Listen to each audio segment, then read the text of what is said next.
మగవాళ్ళు తక్కువ, మహిళలు ఎక్కువ. దానికి కారణం ఉన్నది. ఒక మీటింగ్లోనే మహిళలు కాదు, అన్నిట్లో మహిళలే. ఈ ఊళ్ళల్లో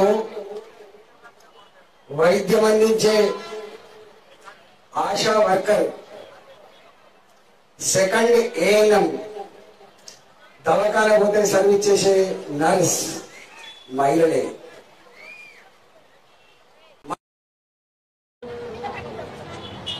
బట్ల కొనుగోలు సెంటర్లో పనిచేసే వాళ్ళు, బట్టలు జోడించే వాళ్ళు మహిళలే, మహిళా సంఘాలు. గ్రామంలో అంగన్వాడీ ఆయన, అంగన్వాడీ టీచర్ మహిళలు. ఎందుకు చెప్పిన వాళ్ళంటే అన్నింటిలో నలుగురు నలుగురు మహిళలు. చివరికి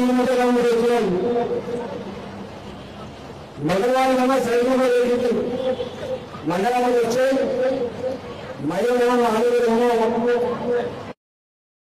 తీసుకోవడం, చిన్న రైతులు సర్ది పట్టుకొని బాయికాడికి పోయి పని చేసుకొచ్చేది మహిళలే.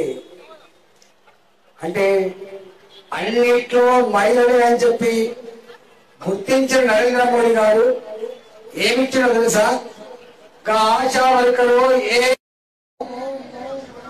లేదా వడ్లు కొనుగోలు సెంటర్లో పనిచేసేటువంటి మహిళల కాదు కావాల్సింది, నా ఆడబిడ్డలకే చట్టాలు చేసే అధికారం ఇవ్వాలని చెప్పి అసెంబ్లీలో పార్లమెంట్ లో 33% రిజర్వేషన్ కల్పించిన మా నాయకుడు నరేంద్ర మోడీ గారు.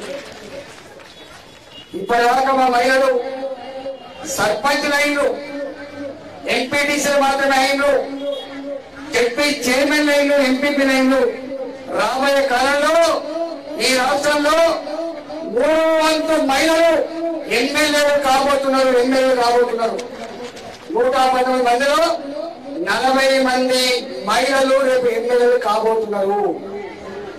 17 మంది ఎంపీలు ఉన్నారు ఇక్కడ. 17 మంది ఎంపీలలో దాదాపు 5-6 మంది ఎంపీలు కూడా కాబోతున్నారు. ఒకప్పుడు 5 మందో 10 మందో మహిళలు ఉండేది తప్ప ఎక్కువ మంది లేదు. అంటే చట్టాలు చేసే, ఈ దేశ భవిష్యత్తును రాసే అధికారం కూడా నరేంద్ర మోడీ గారు మహిళల చేతులు పెట్టి గౌరవించినటువంటి నాయకుడు. కాబట్టే దేశంలో ఉన్న మహిళలందరూ కూడా ఇష్టపడుతున్నారు.